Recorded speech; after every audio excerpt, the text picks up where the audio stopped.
పవన్ కళ్యాణ్ గారి చిన్న కొడుకు మార్క్ శంకర్ ఆరోగ్య పరిస్థితి ప్రస్తుతం క్షేమం అన్నట్టు ఒక ఫోటోని రిలీజ్ చేశారు. కొడుకు ఆరోగ్య పరిస్థితి చూస్తూ ప్రస్తుతం అన్న లెజినోవో గారు కన్నీరు మున్నీరవుతున్నారు. పవన్ కళ్యాణ్ గారు కొడుకు ఆరోగ్య పరిస్థితి తెలుసుకునేందుకు సింగపూర్కి హుటాహుటిన చేరుకున్నారు. ఇక అన్న చిరంజీవి అలానే సురేఖ కొణిదెల గారితో కలిసి సింగపూర్కి హాస్పిటల్కు వెళ్లిన వెంటనే పవన్ కళ్యాణ్ గారు మార్క్ శంకర్ ఆరోగ్య పరిస్థితి కోసం ఎప్పటికప్పుడు మీడియాకు తెలియజేశారు. ఎందుకంటే ఈ మధ్య మీడియాలో జరిగింది చిన్నదైనా సరే చాలా చెడు విధానంగా ప్రచారాలు చేయటం కారణమని చెప్పుకోవచ్చు. అయితే ప్రస్తుతం ఆరోగ్య విషయంలో మార్క్ శంకర్ క్షేమంగానే ఉన్నట్టు ఒక ఫోటోనైతే రిలీజ్ చేశారు.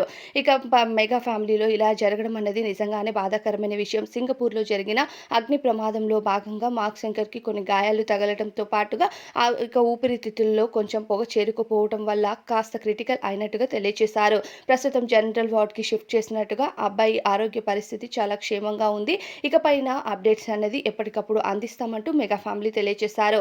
చాలామంది సెలబ్రిటీస్ కూడా ఈ విషయాన్ని తెలుసుకొని ట్వీట్ చేస్తూ త్వరగా రికవరీ అవ్వాలి బాబు అంటూ తెలియజేస్తున్నారు. ఏది ఏమైనా మార్క్ శంకర్ త్వరగా కోలుకోవాలని మనం కూడా ఈ వీడియో ద్వారా కోరుకుందాం.